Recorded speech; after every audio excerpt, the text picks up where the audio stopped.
চিলেকোঠার শেষ সিঁড়িতে পা রাখতেই ছাদের নিচে তাকিয়ে চোখ দুটো আটকে গেল। আমারই আপন সিনিয়র খালাতো বোন এই মুহূর্তে পাশের বাড়ির ওই বকাটে ছেলেটার সাথে নিজের শরীরটাকে লেপ্টে দাঁড়িয়ে আছে। এমন কিছু দেখে যেন পায়ের নিচ থেকে মাটি সরে যাচ্ছিল। এতদিন ধরে এই মেয়েটা আমাকে এজন্যই বোধ হয় ইগনোর করে এসেছে। হাজারবার ভালোবাসি কথাটা বলার পরও এড়িয়ে যাওয়ার চেষ্টা করেছে। দিনের পর দিন যাকে নিয়ে মনের মধ্যে অনুভূতি সৃষ্টি হয়েছিল, সেই মেয়েটা কিনা আজকে তারই পাশের বাড়ির আর এলাকার সবচেয়ে খারাপ আর বাজে ছেলেটার সাথে একেবারে শরীর লেপ্টে দাঁড়িয়ে আছে। মস্তিষ্ক জ্ঞান শূন্য হয়ে পড়েছে। সামিয়াকে এমন অবস্থায় দেখার সাথে সাথে আমি আর দাঁড়িয়ে থাকার মতো অবস্থাতে নেই। নিজেকে এই মুহূর্তে পৃথিবীতে সবচেয়ে বেশি অসহায় আর অবহেলিত মনে হচ্ছে। এখন আর কিছু বলার মতো খুঁজে পাচ্ছি না। কি করব, কি ভালো হবে সেটাই বুঝে উঠতে পারছি না। সামনের দিকে শুধু ফ্যাল করে তাকিয়ে রইলাম। এতক্ষণ যাকে নিয়ে গবেষণা করছিলাম, মেয়েটা এবার আমার উপস্থিতিও টের পেল আর আমার দিকেও তাকালো। মেয়েটার সাথে আমার চোখাচোখি হতেই চোখজোড়া নামিয়ে নিলাম।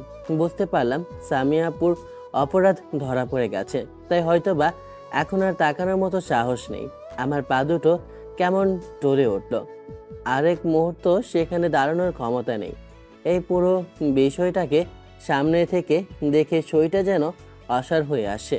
বারবার মস্তিষ্কে একটা কথাই ঘুরপাক খাচ্ছে, এই মেয়েটা এই জন্য বোধ হয় তোকে এত বেশি ইগনোর করে দূরে ছড়িয়ে দেওয়ার চেষ্টা করেছে ভেবেই আর সেখানে দাঁড়িয়ে থাকতে পারলাম না। নিজের ভালোবাসার মানুষটাকে এই মুহূর্তে অন্য কারোর সাথে দেখে বুকের ভিতরটা দুমড়ে মুচড়ে উঠল ঈশানের। ও আর সেখানে দাঁড়াতে পারল না। ঈশান টলে ওঠা পা নিয়েই কয়েক সিঁড়ি নেমে যেতেই এবার সামিয়া পিছন থেকে ওকে ডেকে উঠল। ঈশান, আমার কথাটা শোন প্লিজ, একটু বলার সময় দে। সামিয়া ডাকার পরও ঈশান সেখানে দাঁড়ালো না। এক প্রকার তাড়াহুড়ো করেই সেখান থেকে নেমে আসলো। চোখের কোণ বেয়ে দুফোঁটা অশ্রু গড়িয়ে পড়ল। ঈশান ছাদ থেকে নেমে নিজের রুমে গিয়ে দরজাটা আটকে দিল। এই মুহূর্তে সব কিছু ভেঙে দুমড়ে মুচড়ে দিতে ইচ্ছে করছে। রুমে এসে আয়নার সামনে যেতেই দেখলো চোখ দুটো লাল হয়ে আছে। একটু আগের দৃশ্যটা মনে পড়লে পুরো শরীরটাতে কেমন কাঁটা দিয়ে উঠছে। ভালোবাসার মানুষটাকে অন্য কারোর সাথে এই পরিস্থিতিতে দেখার মতো ক্ষমতা পৃথিবীর কোনো পুরুষেরই নেই। সেই তখন থেকে ঈশান জ্ঞানশূন্য হয়ে পড়েছে। এক মুহূর্তের জন্য এদিক ওদিকে কিছু একটা খুঁজতে লাগলো। এই মুখটা আর আয়নায় দেখতে ইচ্ছে করছে না। হাতের কাছে থাকা ফুলদানিটা ছুঁড়ে মারল ঈশান ড্রেসিং টেবিলের দিকে। ফুলদানিটা কাঁচের সাথে লেগে ভেঙে চুরমার হয়ে গেল।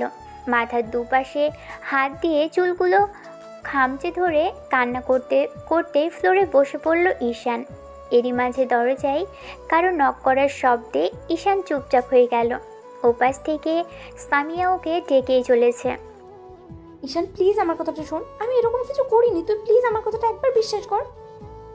ঈশান আগের মতোই মাথায় দুপাশে শক্ত করে চুলগুলো খামচে ধরে নিজেকে নিজেই বলতে লাগলো, শেষ পর্যন্ত আমার সাথে এমন করে নোংরা খেলা খেললে। আমি কি এমন অন্যায় করেছিলাম তোমাকে ভালোবেসে, যার জন্য আমাকে এমন করে শাস্তি দিলে? এতদিন শুধু আমার ভালোবাসাটাকে তোমার কাছে তুচ্ছ মনে হয়েছে, কিন্তু এখন থেকে সেটা আর দেখতে পাবে না। এখন এই মুহূর্তে থেকে তুমি আমার রাগী চেহারা দেখবে। ঈশান প্লিজ আমার কথাটা শোন, আমি এরকম কিছু করিনি, তুই যেটা দেখেছিস সেটা ভুল দেখেছিস, তোর ভুল হচ্ছে, প্লিজ আমার কথাটা শোন। ঈশান আর রুমে থাকতে পারল না, কারণ আর এক মুহূর্ত মেয়েটার সাথে কথা বলার মতো ইচ্ছে কিংবা ওর মুখটা দেখার পর্যন্ত ইচ্ছে হচ্ছে না। ঈশান ওয়াশরুমে চলে গেল। কান্নাটা আটকানোর চেষ্টা করছে, কিন্তু কিছুতেই পেরে উঠছে না। বেসিনের সামনে দাঁড়াতেই নিজের রক্তিম লাল চেহারাটা জ্বলজ্বল করে উঠল। বারবার মনে হতে লাগলো হয়তোবা এই চেহারাটাই কোনো দোষ আছে, নাহলে যাকে সবসময় বেশি ভালোবেসেছিল সেই ওকে দূরে সরিয়ে দিল কি করে। কথাগুলো আর ভাবতে পারছে না ঈশান। শাওয়ারটা ছেড়ে দিয়ে চোখ জোড়া বন্ধ করে নিয়ে নিজেকে নিজেই হাজারটা গালি দিতে লাগলো। ভুলে যাওয়ার বৃথা চেষ্টা করতে লাগলো একটু আগে কি হয়েছিল। মেয়েটার এতদিনের করা অবহেলার থেকে আজকে এমন কিছু দেখার পর কষ্টটা যেন হাজার গুণ বৃদ্ধি পেয়েছে। এই জন্যই বোধহয় মেয়েটা ওকে প্রতিনিয়ত ইগনোর করেছে। ঈশান গত 2টা বছর যাবৎ যখন মেয়েটাকে ভালোবাসার কথা বলে আসছে, আর মেয়েটা ওকে ইগনোর করেই যাচ্ছে। আজকে 6টা মাস হলো ঈশান ওদের বাসাতেই আছে। এলাকাতে কয়েকটা বাজে ছেলের সাথে ঝামেলায় জড়িয়ে আব্বুর সাথে রাগারাগি করে সেখান থেকে চলে আসতে বাধ্য হয়েছিল। খালামণি বিষয়টা জানার পর বলেছিল ওনার বাসায় থেকেই পড়ালেখাটা কন্টিনিউ করতে। ঈশান যখন থেকে এ বাড়িতে এসেছে তখন থেকে সবসময় সামিয়ার কাছাকাছি আর পাশাপাশি থাকার চেষ্টা করেছে। যখন থেকে ঈশান বুঝতে পেরেছে মেয়েটাকে ও ভালোবাসে, তখন থেকেই ভালোবাসার কথা বলে গেছে। ঈশান যতবার সামিয়াকে ভালোবাসার কথা বলেছে ততবারই মেয়েটাকে ফিরিয়ে দিয়ে বলেছে, দেখ ঈশান, তুই যেটা চেয়েছিস সেটা সম্ভব না, আমার পক্ষে এসব সম্ভব না। কি সমস্যা তোমার আমাকে ভালোবাসতে? আমাকে কি তোমার পছন্দ হয় না, নাকি জুনিয়র বলে ভালোবাসতে চাইছো না? উফ, তুই বুঝতে পারছিস না আমরা কাজিন, পরিবারের কেউ এসব মেনে নেবে না। আমার এসব পছন্দ না ঈশান। পরিবার বলতে কার কথা বলছো? তোমার পরিবার নাকি আমার পরিবারের কথা বলছো? আমি সবার কথাই বলছি, তুই কেন এই সামান্য বিষয়টা বুঝতে পারছিস না? তোমার সমস্যা কোথায় বলো তো? আমাকে পছন্দ না নাকি আমার কার্যক্রম পছন্দ না? আমাকে কারণটা বলে দাও, যেটার জন্য তোমার আমাকে পছন্দ না সেটা বলে দাও, তাহলে আমি তেমন কিছু করা বন্ধ করব, না হলে এখান থেকে চলে যাব। সামিয়া ঈশানের কথাতে ভাবতে লাগলো ওর কোন দিকটা খারাপ, কিন্তু খুঁজে কিছুই পেল না। সামিয়া মাথা নিচু করে নিতেই ঈশান এসে ওর মুখটা তুলে চোখে চোখ রেখে বলেছিল, এই চোখ জোড়া বলে দিচ্ছে তুমি আমাকে ভালোবাসো, কিন্তু মুখে সেটা স্বীকার করছো না। আমার ভালোবাসাটাকে তোমার কাছে এত বেশি অসহ্য লাগে, নাকি সেটা প্রকাশ করতে অসহ্য লাগে বলো? পরিবারটা কোনো রিজন নয়, অন্য কোনো রিজনে আমাকে দূরে সরিয়ে দিচ্ছ, সেটা আমাকে বলো। সামিয়া ঈশানের থেকে দূরে গিয়ে পড়ল, আমি তোকে ভালোবাসি না ঈশান, এটাই মেন রিজন। কেন আমার কথাটা বোঝার চেষ্টা করছিস না কেন? আমি ঠিকই বুঝতে পারছি তুমি আমাকে বোঝার চেষ্টা করছো না। ভালোবাসো একবার বলে দিলে হয়। তুমি কি ভাবছো আমাকে ভালোবাসার কথা বলে দিলে আমি তোমাকে সবসময় ডিস্টার্ব করতে থাকবো? ঠিক আছে, আমি আর তোমার সামনেই আসবো না, তোমার থেকে দূরে দূরে থাকার চেষ্টা করব। তারপরও একটা বার বলো তুমি আমাকে ভালোবাসো। উফ, তুই কি তুই কি কখনো বুঝতে পারবি না আমি তোকে ভালোবাসি না? বাসি না, বাসি না, বাসি না। হ্যাঁ, আমি সেটাই জানতে চাইছি, কেন ভালোবাসো না কারণটাই জানতে চাইছি। কারণটা তুই আমার জুনিয়র, আমি তোর সিনিয়র। সিনিয়র জুনিয়রের কখনো সম্পর্ক হয় না। তুই বারবার সেই পাগলামিটা করেই যাচ্ছিস। দেখ, তুই 1000 বার কেন 1,00,000 বারও যদি আমাকে ভালোবাসার কথাটা বলিস, আমার সিদ্ধান্ত তারপর একই থাকবে। গত কয়েকদিন যাবৎ ঈশান খেয়াল করেছে সামিয়া আপু বিকেল হলেই ওকে এড়িয়ে বাসার ছাদে গিয়ে দাঁড়িয়ে থাকে। ঈশানও মেয়েটাকে খুঁজতে খুঁজতে ছাদে গিয়ে ওকে জ্বালাতে আরম্ভ করে, আর সামিয়া নানান কথা বলে ওকে দূরে সরিয়ে দেওয়ার চেষ্টা করে। সামিয়া বকাঝকা করতেই ঈশান রাগারাগি করে ছাদ থেকে নেমে আসে। তারপর কি হয় সেটা জানে না, কিন্তু আজকে সেটা নিজের চোখেই দেখতে পেল, যেটা ওর চোখের আড়ালে এতদিন চলছিল। এলাকার সবচেয়ে বাজে আর খারাপ ছেলেটার সাথে সামিয়ার এমন প্রেমের আলিঙ্গন দেখে ঈশান অবাকের চরম সীমানায় পৌঁছে গেছে।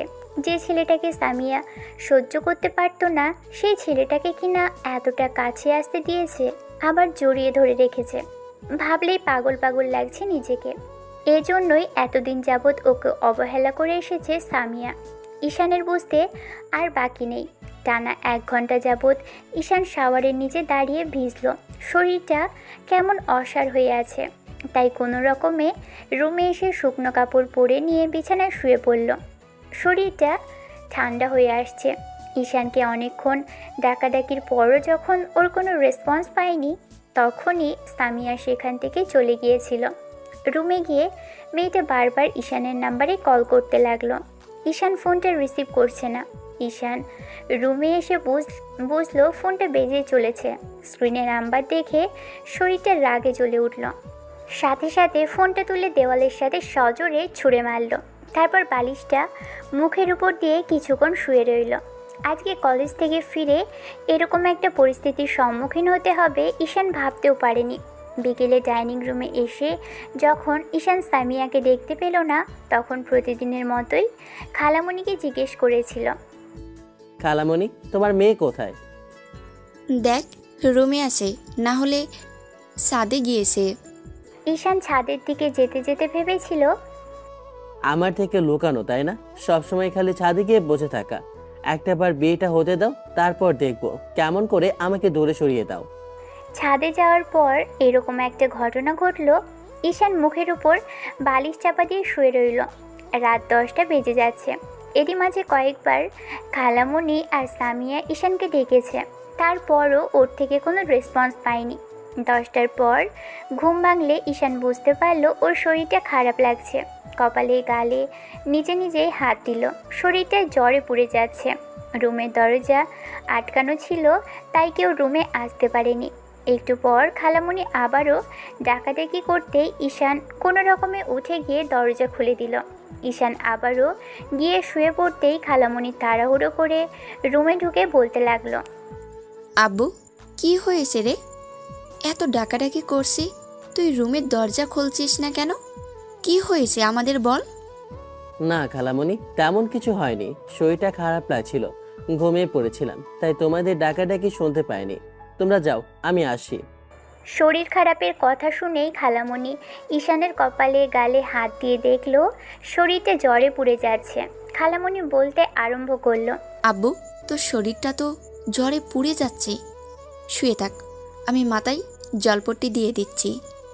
খালামণি, আমি ঠিক আছে, খামোখা এত টেনশন করতে হবে না। কিছুই ঠিক নেই। সামিয়া, দাঁড়িয়ে আছিস কেন? যা, ডক্টরকে কল কর।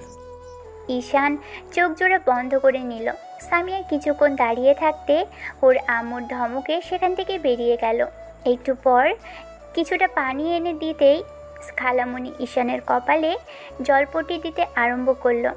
ঘণ্টাখানেকের মধ্যে ডক্টর এসে ঈশানকে দেখে গেল। প্রেসক্রিপশনে কিছু ওষুধের নাম লিখে দিয়ে চলে গেল। ঈশানের জ্বরের কথা শুনে খালু অর্থাৎ সামিয়ার আবু প্রেসক্রিপশনটা নিয়ে ডক্টরের সাথে বেরিয়ে গেল।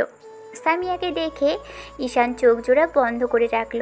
খালামণি বুঝতে পারলো ঈশানের খারাপ লাগছে, তাই বলল, এখনো খারাপ লাগছে আব্বু? না না, খারাপ লাগছে না। তোমার এত টেনশন করতে হবে না, আমি ঠিক আছি বললাম তো। সামিয়া ঈশানের দিকে অসহায়ভাবে তাকিয়ে রইল। ঈশান একটা বারও ওর দিকে তাকালো না। তাতেই সামিয়া বুঝতে পারল ঈশান ওর উপর কতটা রেগে আছে। নিজের ভালোবাসার মানুষকে দেখে অন্য কারোর সাথে সহ্য করতে পারেনি। রাগটা কমাতে ভিজেছে, আর তাতেই জ্বর বেঁধেছে। আজকে এমন কিছু না হলে ঈশানের জ্বরটা আসতো না। কথাগুলো ভেবেই সামিয়া মাথা নিচু করে দাঁড়িয়ে রইল। একটু একটু পর খালামণি ঈশানের জন্য খাবার নিয়ে আসলো। খালামণি ঈশানকে উঠতে বলতেই ও বলল, খালামণি প্লিজ তোমরা যাও, আমি একটু ঘুমাবো, ভালো লাগছে না কিছুই। ঈশান কথাগুলো বলেই চোখ জোড়া বন্ধ করে নিল। খালামণি খাওয়ার জন্য জোর করতে সামিয়া বলল, আম্মু তুমি যাও, আমি ওকে খাইয়ে দিচ্ছি। কোনো দরকার নেই, আমি নিজেই খেতে পারবো, কাউকে এত কষ্ট করতে হবে না আমার জন্য। কথাগুলো বলেই ঈশান উঠে বসলো। কোনো রকমে হাত ধরে এসে নিজেই খেয়ে নিল। সামিয়া ওষুধগুলো দিতেই ঈশান ওষুধগুলো মুখে পুরে পানি দিয়ে গিলে ফেলল। তারপর শুয়ে পড়ল উল্টো দিকে ফিরে। খালামণি আর সামিয়া আপু দাঁড়িয়ে আছে বুঝতে পেরে ঈশান বলল, খালামণি কিছু যদি মনে না করো, লাইটটা অফ করে দিয়ে তোমরা চলে যাও। তোমরা এখন যাও, আমি ঘুমিয়ে পড়লে আর সমস্যা হবে না। ঈশানের কথাতে খালামণির রুমের লাইটটা অফ করে দিল। সামিয়া তারপরও কিছুক্ষণ দাঁড়িয়ে থেকে চলে গেল। ঈশান মেনে নিতেই পারছে না যে মেয়েটাকে এত বেশি ভালোবাসলো সে অন্য কারোর সাথে এমন করে লেপ্টে দাঁড়িয়েছিল। অন্য কেউ তাকে স্পর্শ করেছে। ঈশান সেটা মানতেই পারছে না। ঈশান শুনেছিল এলাকার কেউ সামিয়াকে হয়তোবা ডিস্টার্ব করে, কিন্তু সামিয়ার তাতে যে সম্মতি আছে ঈশান সেটা জানতো না। তাহলে কখনোই ওকে ভালোবাসার কথা বলার মতো ভুল কাজটা করতো না। পরদিন সকালে যখন ঘুম ভাঙলো ঈশানের বুঝতে পারলো মাথায় কেউ পানি দিচ্ছে। ঈশানের বুঝতে আর বাকি নেই, জ্বরটা আবারও বেড়েছে। চোখ খুলে দেখলো খালামণি মাথায় পানি দিচ্ছে। দূরে সামিয়া দাঁড়িয়ে আছে। ঈশান কিছুক্ষণ বাদে আবারও চোখ জোড়া মুছে নিতেই খালামণি মাথাটা মুছে দিয়ে দিতে লাগলো। দুপুরের দিকে জ্বর কিছুটা কমলো। খালামণি এরই মাঝে বাসায় ফোন করে দিয়েছে। আব্বু আর আম্মু এসে ঈশানের সাথে কথা বলতে লাগলো। ঈশান আব্বু আম্মুর দিকে শুধু ফ্যালফ্যাল করে তাকিয়ে রইল। ঈশান কথা বলছে না, তাই আব্বু বলতে লাগলো, জ্বরটা বাঁধালে কি করে সেটা আগে বলো। মারপিট করছো নাকি আবারও অনেকক্ষণ যাবৎ ভিজেছো? ঈশান কোনো কথা বলল না, চুপচাপ করে আব্বুর দিকে তাকিয়ে রইল। তখন আম্মু বলল, তোমার কি কোনো কাণ্ডজ্ঞান নেই? কোথায় কি বলতে হয় সেটাও জানো না? জোর করে কি কেউ কখনো জ্বর বাঁধায়? তোমার ছেলেকে আমার খুব ভালো করেই চেনা আছে। সব সময় ভালো ভালো কাজ করতে থাকে বলেই বাসা ছেড়ে এখানে চলে এসেছে। তোমরা কি এখানেও এসেছো আমাকে কথা শোনানোর জন্য? তোমাদের কি খেয়ে দিয়ে কোনো কাজ নেই? হ্যাঁ হ্যাঁ, আমরা কিছু বললেই তোমাকে কথা শোনানো হয়ে যায়। তুমি অকাজ কুকাজ করে বেড়াও, তাতে কোনো সমস্যা নেই। আব্বু সাথে আম্মু রাগারাগি করতে লাগলো। ঈশান আর কোনো কথা বলল না। সামিয়া ঈশানের আশেপাশে ঘুরঘুর করছিল। বুঝতে পেরে ঈশানের মেজাজ খারাপ হচ্ছে। মেয়েটাকে আর চোখের সামনে দেখতে ইচ্ছে করছে না। আব্বু আম্মু দুদিন থেকেই চলে গেল। ঈশানের জ্বর কমতেই ও আগের মতোই সব কিছু স্বাভাবিক করে নেওয়ার চেষ্টা করলো, কিন্তু সেটা সম্ভব হচ্ছিল না। কারণ সামিয়াকে যতবার চোখের সামনে দেখছিল ততবারই ওই মেয়েটার প্রতি রাগ হচ্ছিল। এতদিন সামিয়ার সাথে ঈশান জোর করে কথা বলার চেষ্টা করত, আর এখন সামিয়া ঈশানের সাথে কথা বলতে চাইছে। ঈশান বিরক্ত হচ্ছে। প্রতিদিনের মতো আজকেও সামিয়া ঈশানের রুমে এসে কথা বলার চেষ্টা করতেই ঈশান বলে, আপনার কি সমস্যা সত্যি করে বলুন তো। আমি এই বাসায় থাকাতে আপনার সমস্যা হচ্ছে? আমি এখান থেকে চলে গেলে আপনার ভালো লাগবে, তাহলে সেটা বলে দিন। তুই এমন করে কথা বলছিস কেন ঈশান? আর এসব কি বলছিস তুই? এখানে থাকলে আমার সমস্যা হবে কেন? সব কিছু মুখে বলে দিতে হয় না, আর ভয় পাবেন না। আমি ওসব কথা কাউকে বলবো না। আপনি যার সাথে খুশি প্রেম করবেন, জড়াজড়ি করবেন, আমি কাউকে বলবো না। ঈশান, আর একটা বাজে কথা বলবি না। সবটা তুই জানিস না? আপনার সম্পর্কে জানার কিংবা বোঝার কোনো ইচ্ছে আমার নেই। সবটা আমার জানা হয়ে গেছে। যে মেয়ে অন্য কারোর সাথে জড়াজড়ি করতে পারে, বিয়ের আগে যার শরীরে অন্য কেউ টাচ করতে পারে, সেই মেয়েটা কতটা ভালো হতে পারে সেটা আমার জানতে আর বাকি নেই। সামিয়া আর নিজেকে কন্ট্রোল করতে পারল না। খসিয়ে ঈশানের গালে একটা থাপ্পড় মারল আর রাগী কণ্ঠে বলতে লাগলো, বাস, আর একটা বাজে কথা বলবি না। তোর থেকে আমি আর কোনো কথা শুনতে চাইছি না। বেয়াদব কথাকার, সবটা না জেনে না শুনে এরকম বাজে কথা বলছিস। আমার সম্পর্কে বাজে কথা বলার অধিকার তোর কে নিয়েছে? আমি তো আপনাকে সেদিনও সতী সাবিত্রী ভেবেছিলাম, কারণ চোখে যা দেখি তা বিশ্বাস হচ্ছিল না। আর সেটা দেখার পরে মনে হয়েছিল এই জন্যই আপনি আমাকে ইগনোর করেছেন। আপনার যা ইচ্ছা তাই করুন, তারপরেও আমার সাথে কথা বলতে আসবেন না। সত্যি কথা বললে খুব গায়ে লাগে না? যেটা করেছেন সেটাই বলেছি। আমার মুখ বন্ধ করার জন্য এসব বলছেন। আমি আপনার আব্বু আমাকে কখনোই বলবো না। আপনি বাসায় বসে বসে কী সব নোংরামি করে যাচ্ছেন। ঈশান, বেশ, আপনি আমার গায়ে হাত তুলে মুখটা বন্ধ করাতে পারবেন না। আপনি যেটা করেছেন আমি সেটাই বলেছি। দয়া করে আর আমার সামনে আসবেন না। আমি এখানে থাকলে যদি সমস্যা হয় তাহলে সেটা বলে দিন। আপনার আব্বু আম্মুকে বলে দিতে পারি। সেই ভয়ে যদি আমার সাথে কথা বলতে আসেন তাহলে সেটা সরাসরি বলুন। ঈশান, আমার কথাটা তো শুনবি। আমি কিছু করিনি, বোঝার চেষ্টা কর প্লিজ। আমি আর কিছু বুঝতে চাই না। দয়া করে আমার রুম থেকে চলে যান। প্রতিনিয়ত যদি আমাকে ডিস্টার্ব করেন, জোর করে কথা বলার চেষ্টা করেন, তাহলে আমাকে এখান থেকে চলে যেতে হবে। ঈশান, এবার কিন্তু বাড়াবাড়ি করছিস। আমি তোকে একটা বারো বাসা থেকে চলে যেতে বলিনি। সব কথা মুখে বলে দিতে হয় না, কিছু কথা কাজে কর্মে বোঝে নেওয়া যায়। আপনি আমাকে ডিস্টার্ব করছেন আর প্রতিনিয়ত করেই চলেছেন, তাতে বুঝতে বাকি নেই আপনি কি চাইছেন। ঈশান, একটাবার অন্তত আমার কথাটা বিশ্বাস কর। আমি ওর সাথে ওইরকম কিছু করিনি। তুই শুধু শুধু আমাকে সন্দেহ করছিস। আমি তো সবটা আমি নিজের চোখে দেখেছি, আর কিছু বিশ্বাস করতে চাই না। আপনার সম্পর্কে আমার আর কিছু জানার নেই। একটু আগেই বললেন না আপনার সম্পর্কে কথা বলার অধিকার আমার নেই?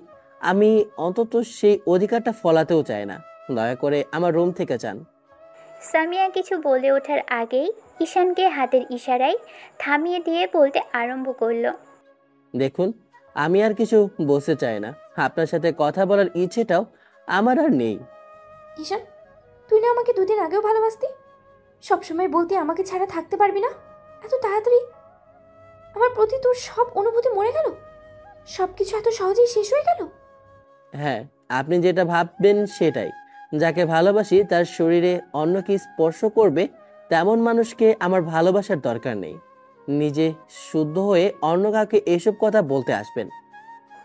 ঈশান আর কোনো কথা বলতে চাইলো না, সেখান থেকে বেলকনিতে চলে গেল।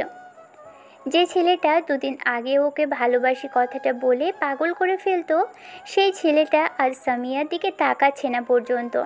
ঈশান সামিয়ার দিকে তাকানো তো দূরে থাক, ওর সাথে কথা বলার চেষ্টাও করে না। সামিয়ার ভালো লাগছে না এটা ভেবেই যে ঈশানকে বোঝাতে পারছে না নিজের ভালোবাসার মানুষটাকে এমন করে অন্য কারোর সাথে দেখলে যে কারো খারাপ লাগারই কথা।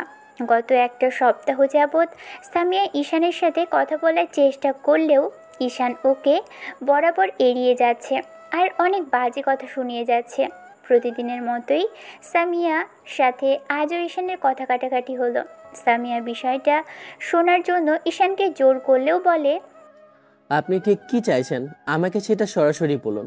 এগুলো বলে যদি আমার কাছে ভালো হওয়ার চেষ্টা করেছেন, যদি তেমন কিছু ভেবে থাকেন, তাহলে আপনার সেটা ভুল ধারণা।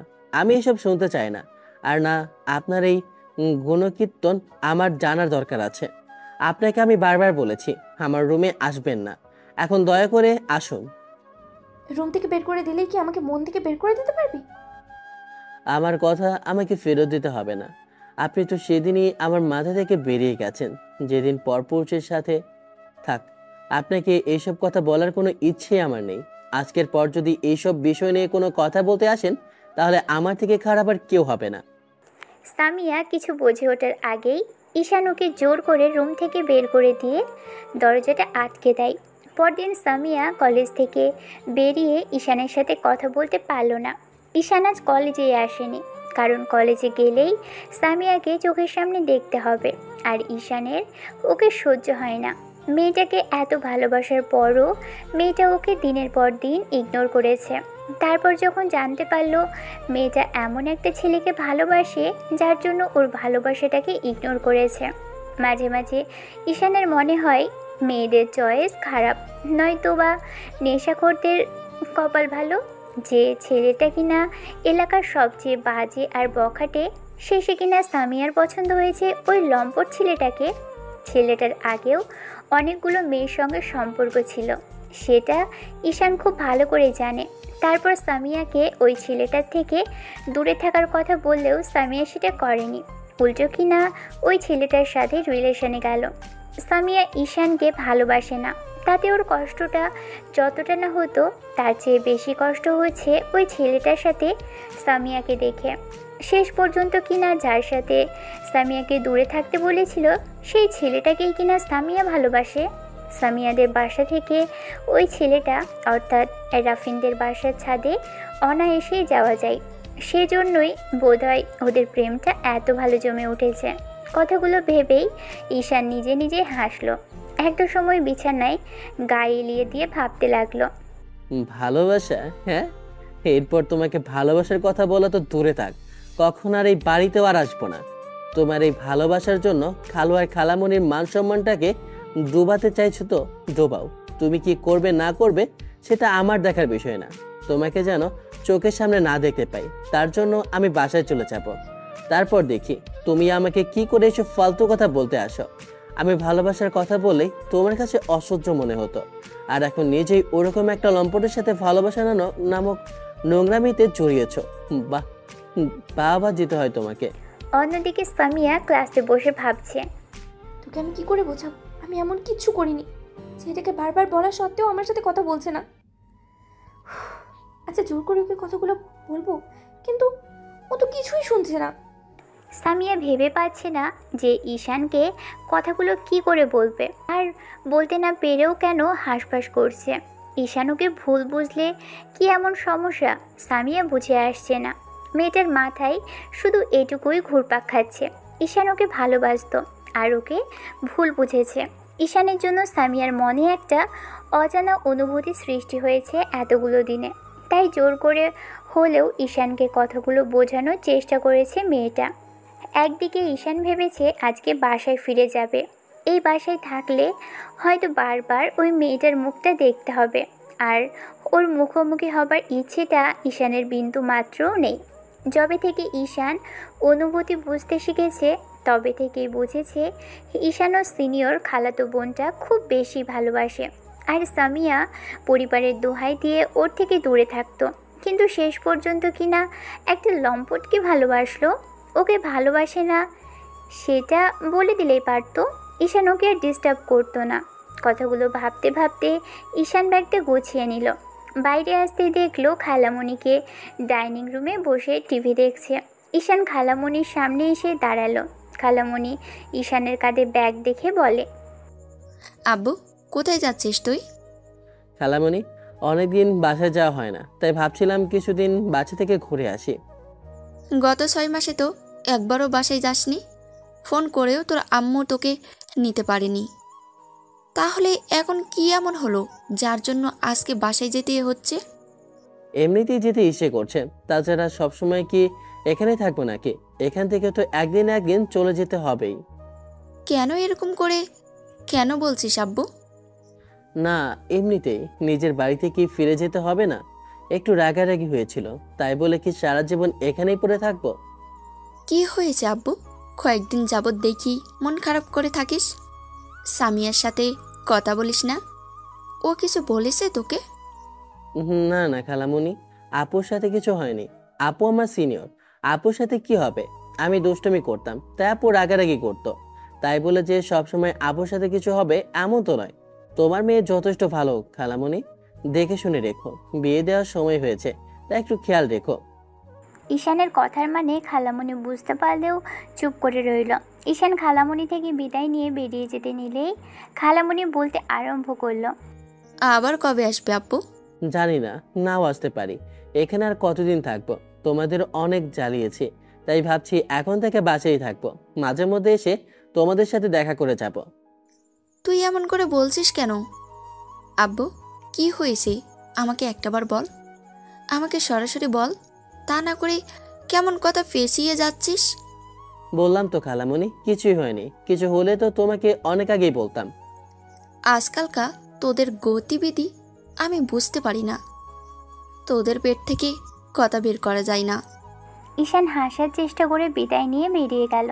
বাইকটা স্টার্ট করে আগে নিজের এলাকায় এসে বন্ধুদের সাথে দেখা করলো। পুরো বিকেল জুড়ে আড্ডা দিয়ে তারপর বাসায় চলে আসলো। আম্মু ঈশানকে দেখে অনেক অবাক হয়ে গেল। আম্মু কিছুক্ষণ ওর দিকে ফ্যালফ্যাল করে তাকিয়ে রইল। তখন ঈশান বলল, এই তো বাড়ি আসি বলে পাগল করে ফেলো, আর এখন বাড়ি এসেছি এমন করে দেখছো মনে হয় জীবনে প্রথমবার আমাকে দেখছো। তেমন কিছু নয়, কিন্তু তুমি বাসায় আসলে সেটা ভাবতেই পারছি না। বাড়ির ছেলে বাড়ি আসবে সেটা নিয়ে এত ভাবাভাবির কি আছে? সামনে থেকে সরো আর আমাকে রুমের দিকে যেতে দাও। আবার কি গন্ডগোল পাকিয়ে এসেছো? সত্যি করে বলো তো। আমাকে কি দেখে তোমাদের এমনই মনে হয় সব সময় সব জায়গায় আমি গন্ডগোল করতে যাব? এরকম কথা শুনে মনে হচ্ছে গন্ডগোল করাটা যেন আমার কাছে ভাত মাছ। সব সময় কি আমি ইচ্ছে করে এরকম করি? সেটা আমরা জানি। যাও, রুমে যাও, গিয়ে ফ্রেশ হয়ে আসো, খাওয়া দাওয়া করে নাও। না, এখন কিছু খেতে ইচ্ছে করছে না। তাহলে কি করতে ইচ্ছে করবে সেটা তো বলো। এত দূর থেকে এলে আর বলছো খেতে ইচ্ছে করছে না। এই বিকেল বেলা কেউ খাবার খায় নাকি? তার থেকে তুমি আমাকে কফি করে দাও, তাহলে হবে। ঈশান রুমে গিয়ে ফ্রেশ হয়ে বসে পড়ল। অন্যদিকে সামিয়া বাসায় এসে দুপুর থেকে নিয়ে বিকেল অবধি একটা বারও ঈশানকে দেখেনি। সামিয়া ওর আম্মুর আশেপাশে ঘুরঘুর করতে লাগলো। আম্মু রান্না করছিল আর চোখে মেয়ের এরকম কর্মকাণ্ড দেখছিল। আম্মু ওর দিকে তাকাতেই সামিয়া হাত মোচড়াতে মোচড়াতে বলল, আম্মু ঈশান কোথায়? সেই দুপুর থেকে ওকে দেখতে পাচ্ছি না যে। ও তো সেই দুপুরেই বাসা থেকে বেরিয়ে গেল। বেরিয়ে গেল মানে? বেরিয়ে গেছে জানো, বাসায় চলে গেছে। কি বলছো? বাসায় চলে গেল মানে? কিন্তু না বলে না বলে কই বাসায় চলে গেল? আর তুমি ওকে যেতে দিলে? একটা পুরো আটকালে না? কথাগুলো সামিয়া এক নিঃশ্বাসে বলতেই আম্মু ওর দিকে সন্দেহের দৃষ্টিতে তাকিয়ে রইল। আম্মুর এরকম তাকানোই সামিয়া আমতা আমতা করে বলল, তুমি এমন করে তাকিয়ে আছো কেন? সেটা হঠাৎ করে চলে গেল বলেই তো বললাম। তুমি ওকে আটকাতে পারতে। জোর করে আর কতদিন আটকে রাখবো ছেলেটাকে? আচ্ছা, তোর সাথে ওর কি হয়েছে আমি তো সেটাও জানি না। তাছাড়া বাড়ির ছেলে বাড়িতে ফিরে গেছে, কতদিনেই বা এখানে থাকবে? সামিয়া কিছুক্ষণ মাথা নিচু করে থেকে বলল, তোমাদের সবসময় এরকম কেন মনে হয়? আমি কি খালি সবসময় ওর সাথে মজা করি আর ওর সাথে ঝগড়া করাটাই আমার কাজ?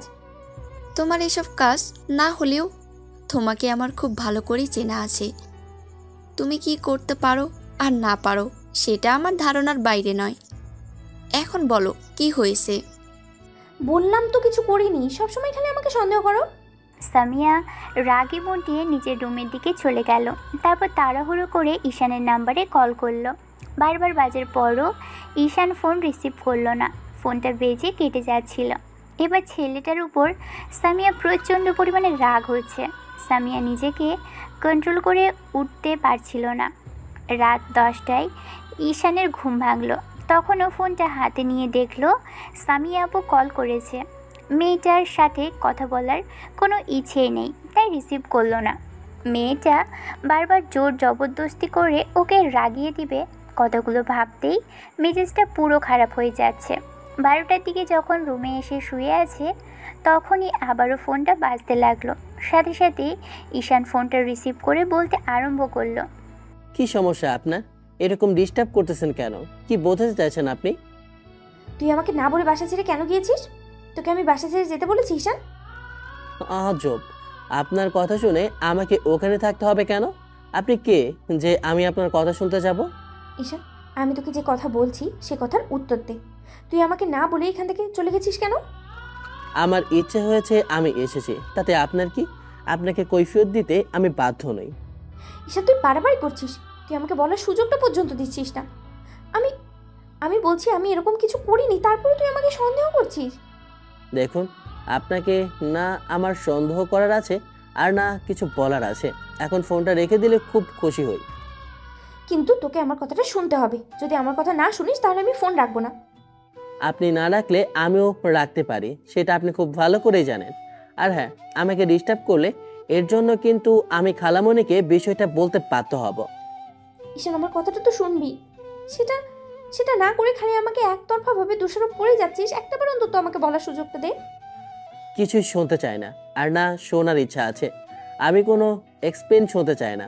আপনি দয়া করে এরপর থেকে আর আমাকে ডিস্টার্ব করবেন না। যদি সেটা করেন, সত্যি আমি খালামণিকে এই বিষয়টা বলতে বাধ্য হব। আপনি হয়তো বা চাইছেন না আমি এই কথাগুলো খালামণিকে বলি। ঈশান কথাগুলো বলে আর এক মুহূর্ত দেরি করলো না, ফোনটা কেটে দিল। সামিয়া বারবার ঈশানকে ফোন করলো। তারপর যখন ঈশান ফোনটা রিসিভ করলো না তখন সামিয়া ফোনটাই বিছানায় ছুঁড়ে মারলো আর বলতে লাগলো, আমাকে ইগনোর করছিস তো? ঠিক আছে, একবার খালি হাতের কাছে পাই, তারপর তোকে মজাটা দেখাবো। ঈশানের মতো একটা পিচ্চি ছেলে সামিয়াকে বারবার ইগনোর করে যাচ্ছে। সামিয়া ছেলেটাকে কি করে বোঝাবে সেটাই ওর জানা নেই। এতদিন যাবৎ ছেলেটা ওকে ভালোবাসার কথা বলে এসেছে, আর এখন এসে কিনা সেই ওকে এড়িয়ে চলতে শুরু করেছে।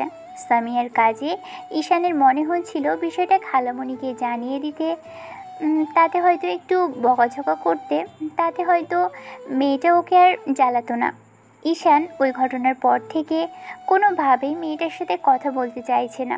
ঈশান আর চায় না পুরনো স্মৃতিগুলো মনে করতে। অন্যদিকে সামিয়াকে এই বিষয়টা খুব বেশি যন্ত্রণা দিচ্ছে। ঈশান কেন ওর সাথে কথা বলছে না? ছেলেটার সাথে কথা বলতে না পেরে সামিয়া নিজেকে কেমন পাগল পাগল মনে হচ্ছে। তাহলে কি শেষ পর্যন্ত ও ঈশানকে ভালোবেসে ফেললো? বিকেলে নিজেই নিজেকে প্রশ্ন করে চলছিল সামিয়া। আচ্ছা, ঈশান আমার সাথে কথা না বললে তাতে আমার কি? আমি তো এতদিন এটাই চেয়েছিলাম, ও আমার থেকে দূরে থাক। সেটা তো এখন আমার থেকে দূরেই সরে যাচ্ছে। তাহলে আমি কেন ওকে জোর জবরদস্তি করছি আমার সাথে কথা বলার জন্য? তাহলে কি ঈশান যেমন করে আমাকে ভালোবাসতো ঠিক তেমন করে আমিও ওকে ভালোবেসে ফেললাম? না না, এটা কি করে হয়? আমি ওকে ভালোবাসতে যাবো কেন? যে এটা আমার জুনিয়র, তার উপরে খালাতো ভাই হয়। ও আমার এমন কেউ না যে ওকে ভালোবাসতে হবে। সামিয়া হাজারবার প্রশ্নটা নিজেকে করছিল, ঈশানকে কি তাহলে ও ভালোবাসে? কিন্তু এর কোনো উত্তর খুঁজে পাচ্ছিল না। বারবার খালি এটাই মনে হয়েছিল যে শেষ পর্যন্ত ঈশানকে ভালোবেসে ফেললো। আর এটা হওয়াটা অস্বাভাবিক কিছুই নয়। আমরা তাদেরকেই ভালোবেসে ফেলি যাদেরকে আমরা চাই না, যাদেরকে সবসময় ইগনোর করি।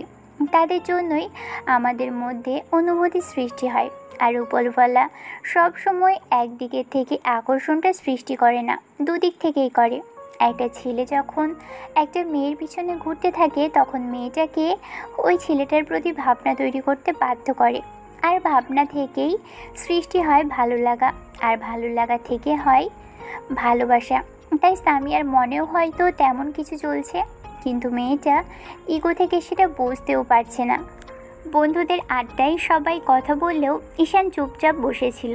তখনই ওর একটা বন্ধু কাঁধে হাত রেখে বলতে লাগে, তোর কি হয়েছে বলতো? আজকাল দেখছি মনমরা হয়ে আছিস। আন্টিকে বারবার জিজ্ঞেস করলাম কি হয়েছে, বকাঝকা করেছে কিনা, তাও তো কিছু বললো না। তারাও কিছু জানে না, আমাকে উল্টো বলল আরও যদি তেমন কিছু হয় তাহলে যেন বিষয়টা জেনে আন্টিকে জানাই। কি হয়েছে আমাদের আজকে খোলাসা করে বলতো। না রে, তেমন কিছু হয়নি। আমার হবার মতোই বা কি আছে যেটা নিয়ে মন খারাপ করে থাকবো? তা না হয় বুঝলাম, কিন্তু কয়েকদিন যাবৎ এই বিষয়টা আমরা লক্ষ্য করছি। তোর কিছু হলে আমরা বুঝতে পারি, না হলে আমরা তোর কেমন ফ্রেন্ড হলাম। একজন ছেলেই আর একজন ছেলের মন খারাপের কারণগুলো বেশ ভালো করেই বুঝতে পারে। এখন তোর কারণটা আমাদের বল, আমরা তোর বেস্ট ফ্রেন্ড, আমাদের থেকে অন্তত কিছু লুকাস না। ঈশান চুপ করে রইল। চোখ দিয়ে একটা সময় আপনা আপনি পানি পড়তে আরম্ভ করলো। ওকে এভাবে বাচ্চাদের মতো কাঁদতে দেখে এবার মেহেদি ওকে এক পাশ থেকে জড়িয়ে ধরে বলতে লাগলো, আরে কাঁদছিস কেন? কি হয়েছে সেটা তো বলবি। এরকম কাঁদলে কি সব সমস্যার সমাধান হবে? বলবি তো কি হয়েছে। সমস্যা থাকলে বল, সমাধান করার চেষ্টা করি। কোনো সমাধান হবে না রে, এর কোনো সমাধান নেই। ভালোবাসার সমাধান একমাত্র অপর পাশের ভালোবাসার মানুষটাই দিতে পারে। তাই এর কোনো সমাধান হবে না রে। অনেক বড় ঝামেলা বাকি গেছে, এটার কখনো ঠিক হওয়া সম্ভব নয়। তার মানে তুই বলতে চাচ্ছিস সামিয়া আপুর সাথে তোর কিছু একটা হয়েছে, তাই তো? হ্যাঁ রে, আপু অন্য কাকে ভালোবাসে, এরকম একটা ছেলেকে ভালোবাসে যার আশেপাশেও আমি আপুকে যেতে বারণ করেছিলাম। সেদিন ওদের দুজনে এমন একটা অবস্থায় দেখেছি যেটা আমি আর সহ্য করতে পারিনি। সবটা বলতো সবটা বলতো আমাদের, তারপর দেখি কি করা যায়। ঈশান ওদের ঘটনাটা খুলে বলল। সব শোনার পর মেহেদি আর শুভ দুজন দুজনের দিকে তাকাতে লাগলো। একটা মেয়ে একটা ছেলেকে পছন্দ না করলেও তার পিছনে পড়ে থাকলে অন্তত পছন্দ না করার কারণটা জানা যায়। কিন্তু আরেকজনকে পছন্দ করার পরও একটা ছেলে তার পিছনে যদি পড়ে থাকে, তাহলে কি করে তার থেকে পছন্দ না করার কারণটা জানবে?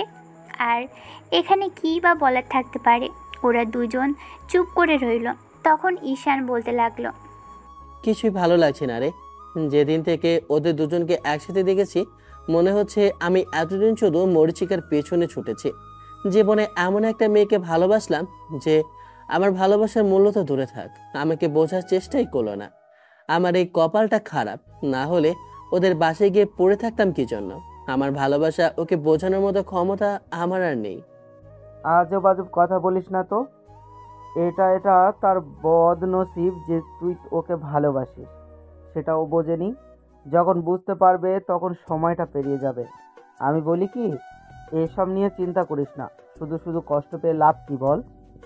কষ্ট তো এখানেই লাগছে যে এত ছেলে থাকতে ওই রকম একটা বকাটে ছেলের প্রেমে পড়লো। আমি এসব সহ্য করতে পারবো না। আমি জানি ও নিজে কত বড় ক্ষতি করে ফেলবে। খালাতো বোন বলে বলছি না, ওকে খুব বেশি ভালোবাসতাম। সামিয়া যদি আমার খালাতো বোন না হতো তাহলে ওকে জোর করে উঠিয়ে নিয়ে এসে বিয়ে করে নিতাম। কিন্তু জোর করে আর যাই হোক কারো মন পাওয়া যায় না। যবে থেকে ওর সাথে ভালোবাসার কথা বলার চেষ্টা করি, প্রত্যেকটা দিন ও ইগনোর করেছে। আর এখন নিজেই কথা বলার চেষ্টা করে। হয়তো ওদের এমন একটা মুহূর্ত দেখেছি, আর ওর পরিবারকে এসব যেন না বলি সেজন্য ও আমার সাথে কথা বলার চেষ্টা করছে। তাই ওখান থেকে চলে এসেছি। সবসময় ও আমার সামনে থাকলে আমি কিছুতেই ধরে রাখতে পারবো না। ওর সামনে থাকলে খারাপ লাগবে, বোঝাতেও পারবো না। আর না ও আমার ভালোবাসাটা কখনো বুঝতে পারবে। অন্যদিকে সামিয়া গত 7 দিন যাবৎ ঈশানের নাম্বারটা বন্ধ পাচ্ছে। খালামণির সাথেও কথা বলেছে, কিন্তু ঈশানের বিষয়ে সামিয়া কিছু বলার সাহস পায়নি। সামিয়া খালামণিকে দিনের মধ্যে কয়েকবার করে ফোন করে যেন কেন জানি কথাগুলো বলতে পারল না।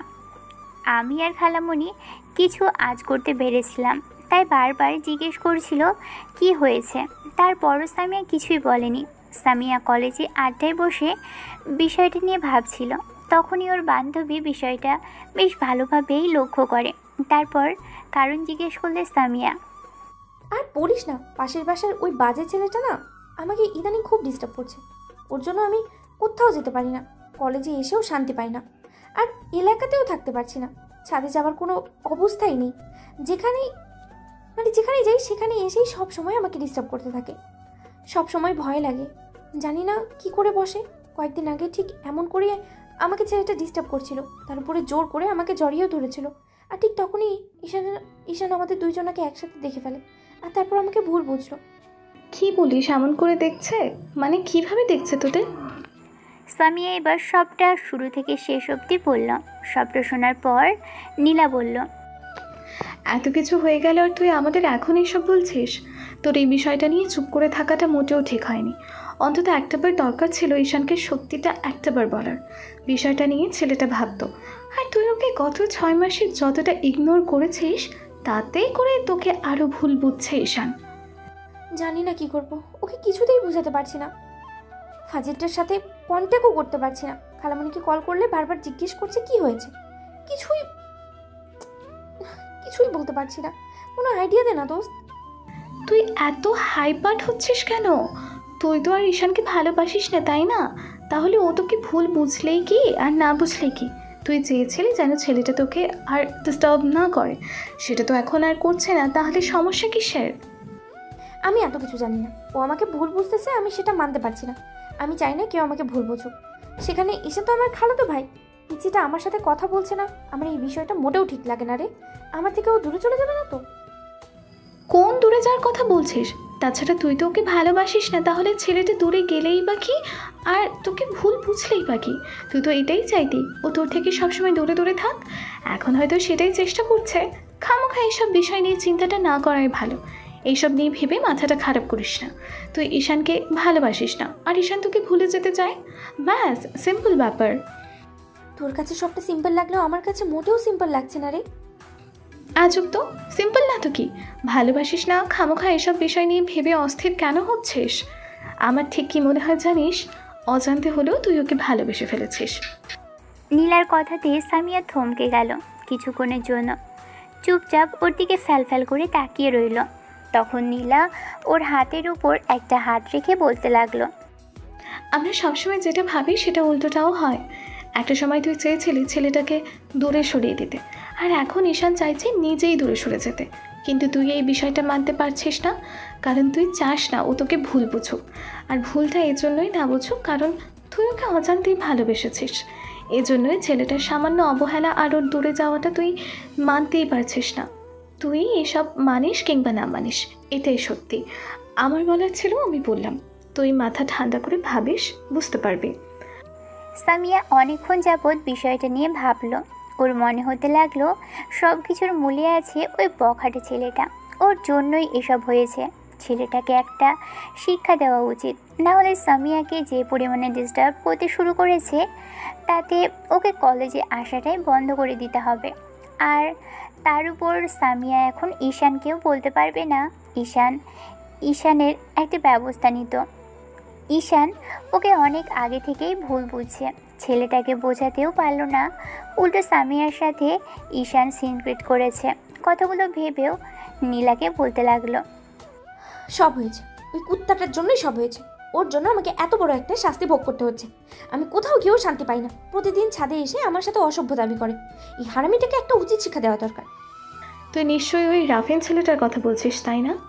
তোকে তো আমি শেষ করে ফেলবো। ওর কত বড় সাহস! ও এরকম করে সেই দিন থেকে আমার গা দিয়েছে। ভাবলেই আমার গাটা ঘিনঘিন করছে। ওর মতো একটা বাজে ছেলে কিনা আমাকে টাচ করেছে। আমি নিজে এইসব এসব ভাবলে আমার মাথাটা খারাপ হয়ে যায়। তাহলে কি করে ঈশান এসব কি করে নিবে বল? ও তো আমাকে ভালোবাসতো তাই না? এখন আমি বুঝতে পারছি ঈশান কিছুতেই বিষয়টা মানতে পারেনি। নাও মানতে পারারই তো কথা। তুই যদি ওকে ভালোবাসতি তাহলে ওর সাথে অন্য কোনো মেয়েকে দেখলে কিছুতেই সহ্য করতে পারতি না। ভালোবাসার মানুষের সাথে মানুষ অন্য কাউকে সহ্য করে নেবে এতটা সহজ বিষয় না। আমি জানি না আমি কি করব, সব দোষ ওই হারামিটার। ওকে আমি কিছুতেই ছাড়বো না। এখন আমি আমি করবো, আমাকে একটা প্ল্যান বল না। আচ্ছা শোন, আমাদের কলেজের কয়েকটা সিনিয়র ভাই আছে, ওদের একটু বলে দেখি। ওদের সাথে এই বিষয়টা নিয়ে বললে ওরা হয়তো বা তোকে কিছুটা হলেও হেল্প করতে পারে। এটা কলেজের বাইরের ঘটনা, ওরা কেন আমাকে এখানে হেল্প করবে? খামোখা এসব নিয়ে টেনশন করতে হবে না। ওদের মধ্যে একটা ভাইয়া আমাকে বলেছিল কলেজে কিংবা কলেজের বাইরে হোক যেন ওদের যে কোনো বিষয় জানায়। ওরা একটা সংগঠনের সাথে যুক্ত আছে, আমরা চাইলে ওদের সাথে কথা বললে দেখতে পারি। ওরা বেশ ভালো ভালো কাজের সাথেই যুক্ত থাকে। নীলা জোর করে সামিয়াকে নিয়ে গিয়ে ওই ছেলেগুলোর কাছে বিষয়টা বলল। সব শোনার পর ছেলেগুলো বেশ কিছুক্ষণ নিয়ে ওই রাফিন ছেলেটার সম্পর্কে জানার চেষ্টা করলো।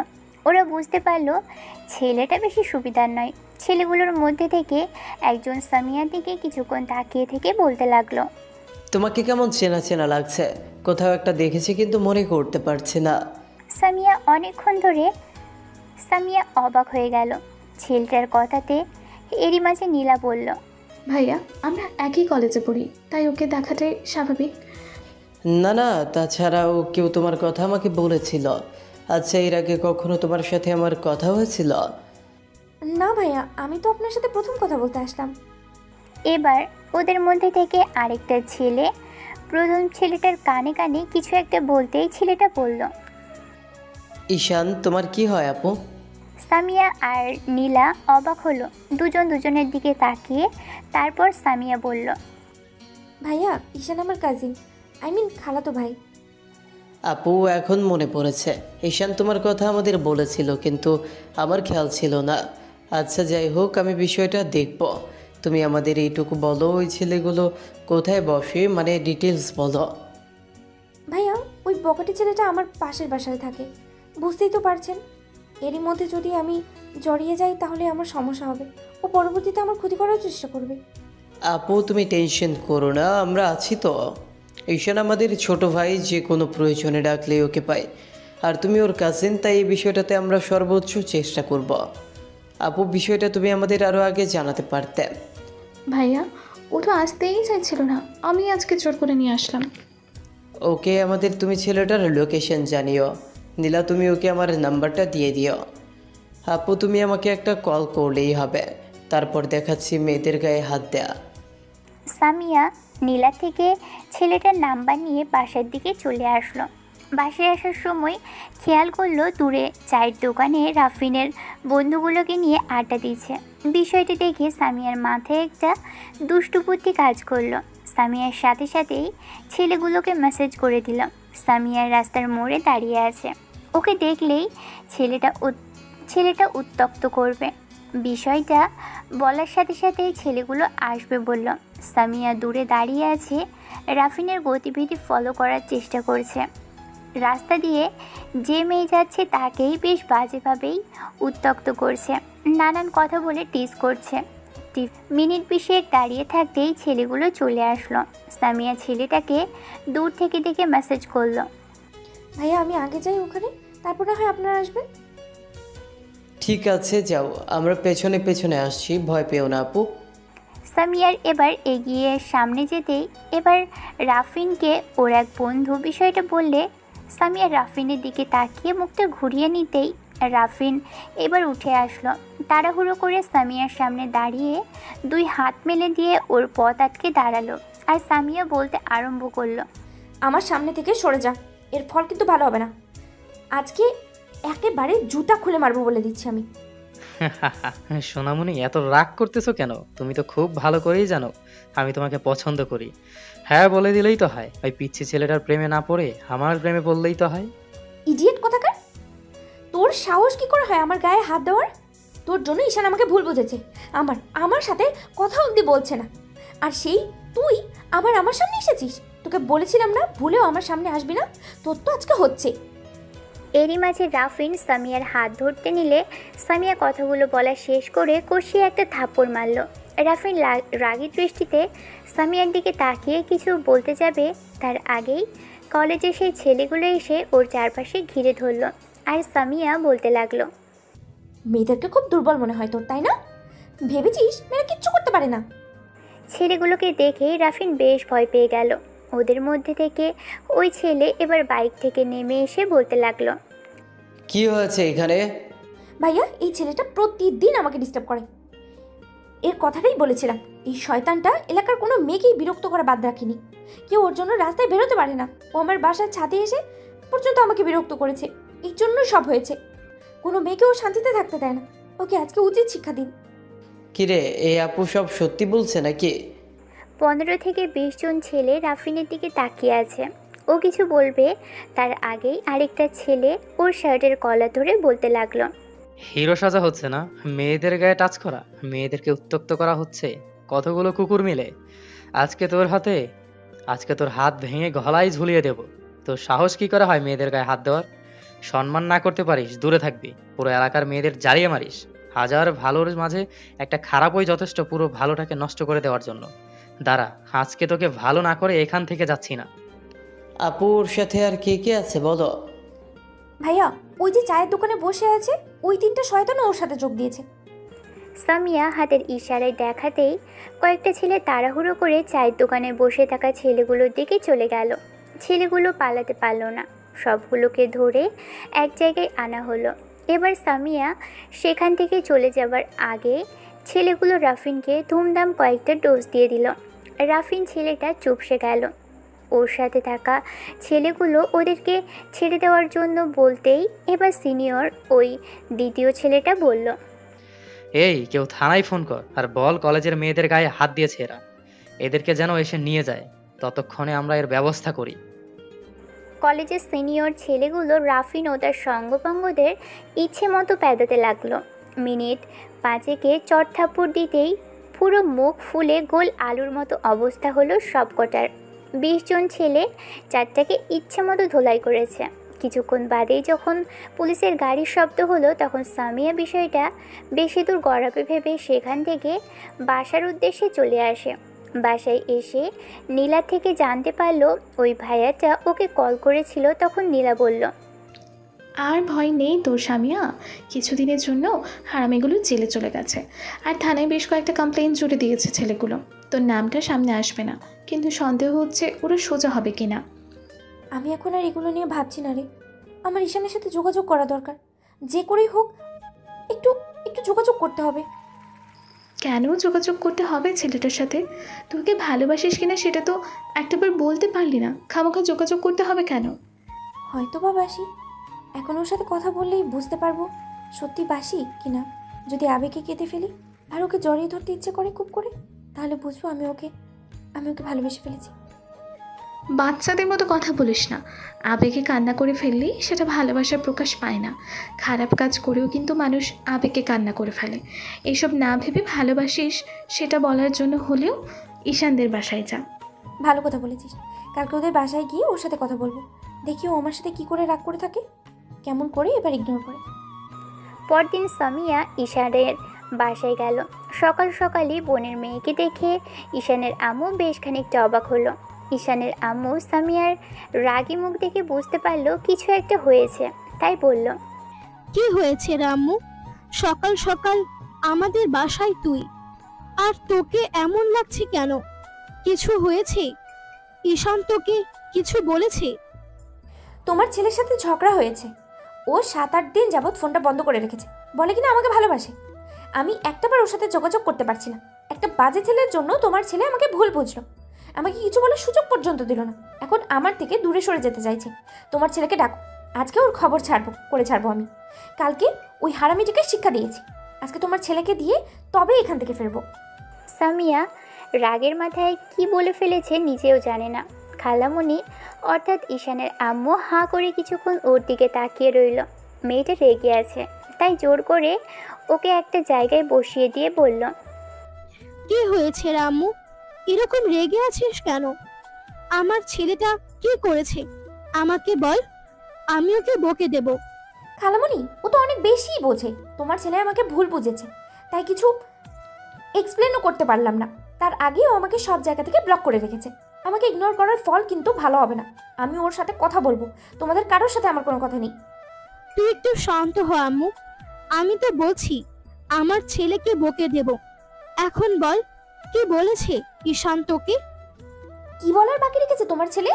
ও তো 6 মাস যাবত আমাকে জ্বালিয়ে এসেছে। আমাকে নাকি ও ভালোবাসে, আর এখন সামনে একটা ভুল বোঝাবুঝির কারণে ওর ভালোবাসা শেষ হয়ে গেল। সামিয়া রাগী কণ্ঠে সবটা খালামণিকে বলল।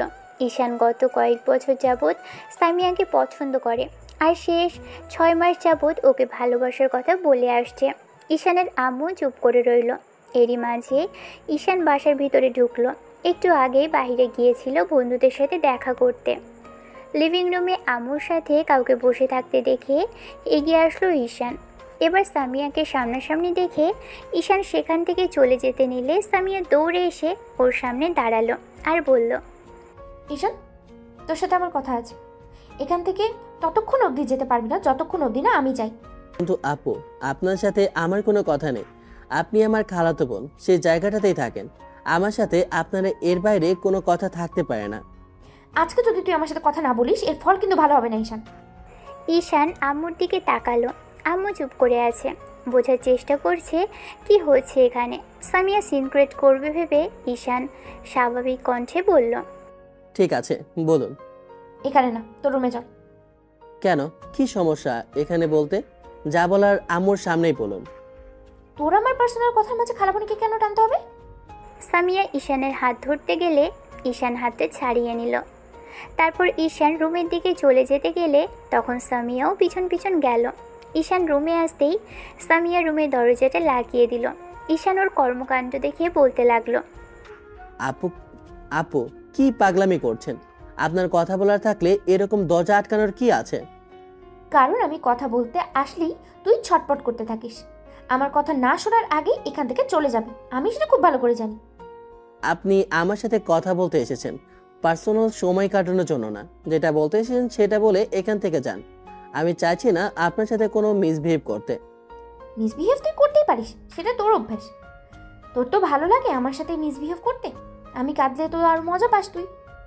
ফালতু কথা রেখে যেটা বলতে এসেছেন সেটা বলেন। সামিয়া এবার সেদিনের পুরো ঘটনাটা শুরু থেকে শেষ অবধি সবটা বলল।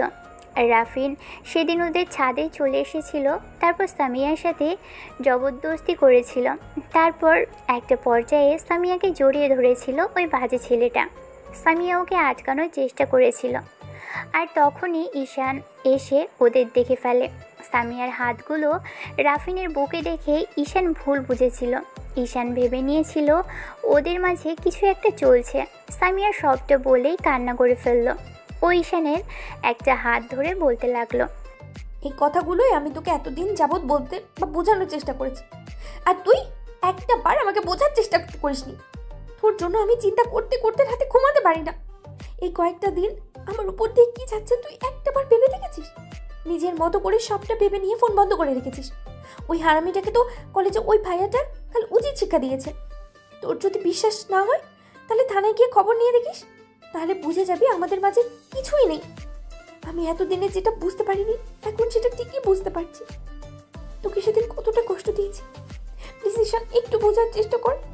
আমি না আর পারছি না এগুলো নিতে, নিজেকে পাগল পাগল মনে হচ্ছে। প্লিজ বিষয়টা এখানেই শেষ কর। সামিয়ার চোখে পানি টলমল করছে।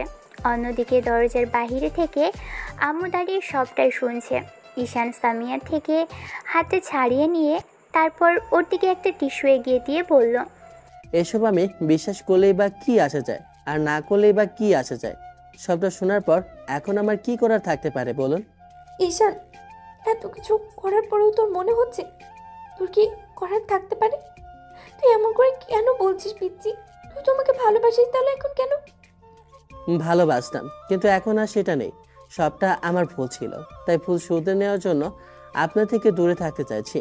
আপনি হয়তো বা সবটা বুঝে গেছেন। আশা করি আপনি আমার মতো অতটা বোকা নন যে আমি কি বোঝাতে চাই সেটা আপনি বুঝতে পারেন না।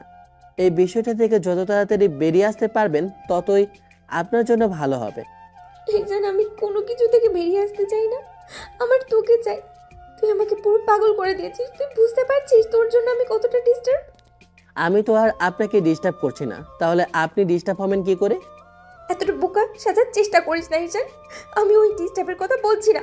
আমাকে প্রতিনিয়ত তুই ভালোবাসার কথা বলতে বলতে থাকলেই সেটা আমাকে বিরক্ত করে ডিস্টার্ব করেছে। কেন কুকুর মনে হয় আমাকে? সবসময় আপনার পেছন পেছন ঘুরবো? ঈশান তুই কি বুঝছিস বাবু? প্লিজ এসব কথা আর বলিস না, আমার খুব খারাপ লাগছে।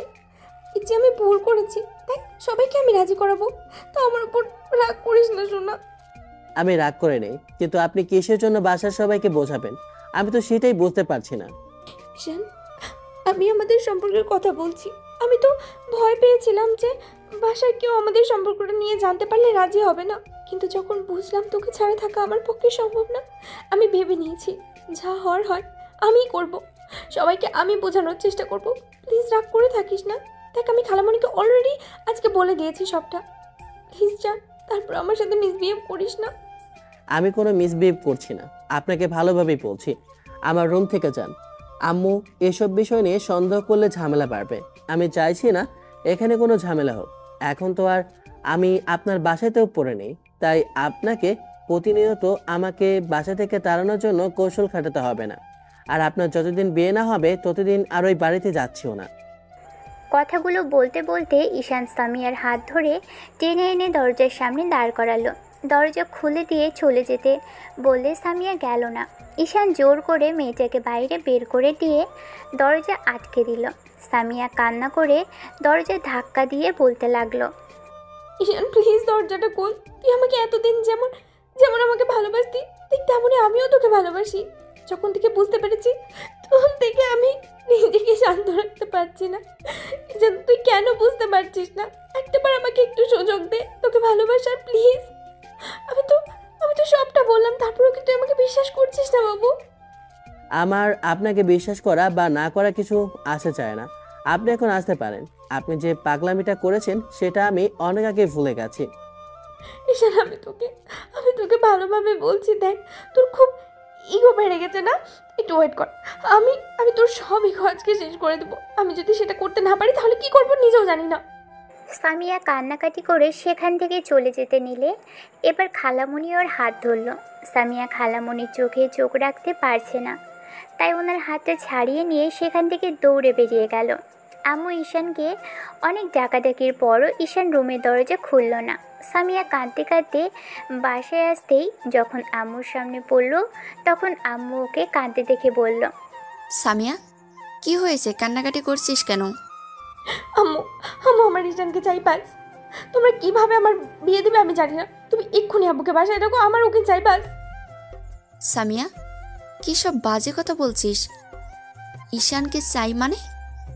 চাইলেই কি সব পাওয়া যায়? আর ছেলেটা কতদিন এখানে ছিল?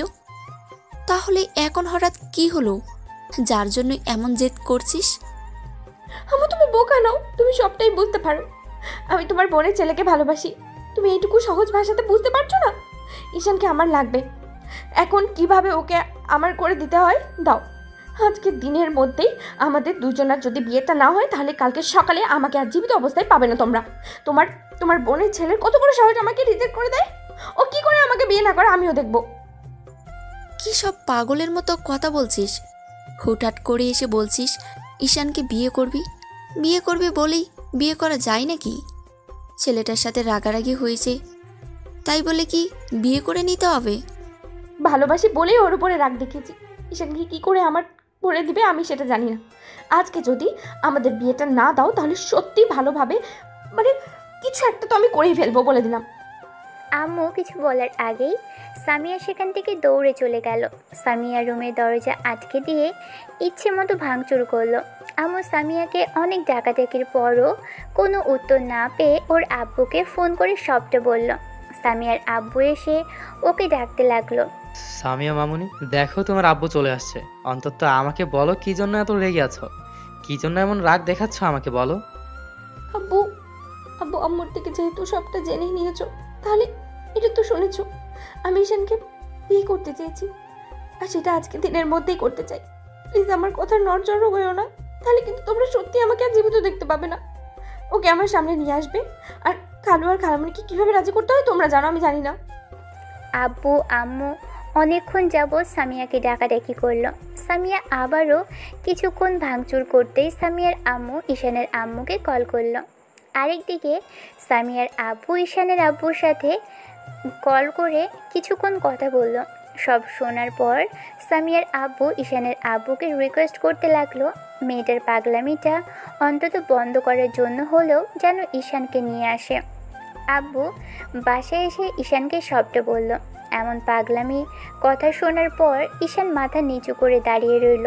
তখন আব্বু বলল, কি বলেছিস মেয়েটাকে? নিজেদের মধ্যে ঝামেলা বাড়ানোর কি দরকার ছিল? পছন্দ করিস, সেটা ওই পছন্দই থাকা ভালো ছিল। এখন কি হবে বল? আমি জানি না আব্বু, তোমরা যেটা ভালো মনে করো। আমি তোকে বলে দিয়েছি আমার পক্ষে এসব মেনে নেওয়া সম্ভব না। সমস্যার গোড়াটা তুমি তৈরি করেছো, এখন বলছো কিছু মেনে নিতে পারবে না। তাহলে ভালোবেসেছিলে কেন? সায়ালা, তুমি কি বলতে চাইছো? এটাই বলতে চাইছি, সামিয়াকে আমার খুব পছন্দ। শুধু বোনের মেয়ে বলে নয়, আমাদের দুই বোনের একটাই মেয়ে। তাই সামিয়াকে আমার ছেলের বউ করতে কোনো সমস্যা নেই। অবশ্য তোমরা যদি বলো ভাইয়া আর আপু কি ভাবছে আমি সেটা জানি না। তোমাদের যদি ইচ্ছে হয় তো ওই বাড়িতে যেতে পারো।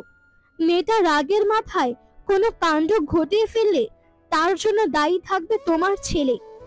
ঈশানের জন্যই সামিয়া পাগলামিটা করছে। ফ্যামিলি আর আত্মীয়তার কথা ভেবে জেদ করে বসে থাকতে হয় না। ওদের সাথে তো আর আমাদের খারাপ সম্পর্ক নয়, সবটা নিজেদের মধ্যে মিটমাট করে নিলেই হয়। আম্মু, তুমি কি বলতেছো? তুমি চুপ থাকো, তোমার কোনো কথা আমি শুনতে চাই না।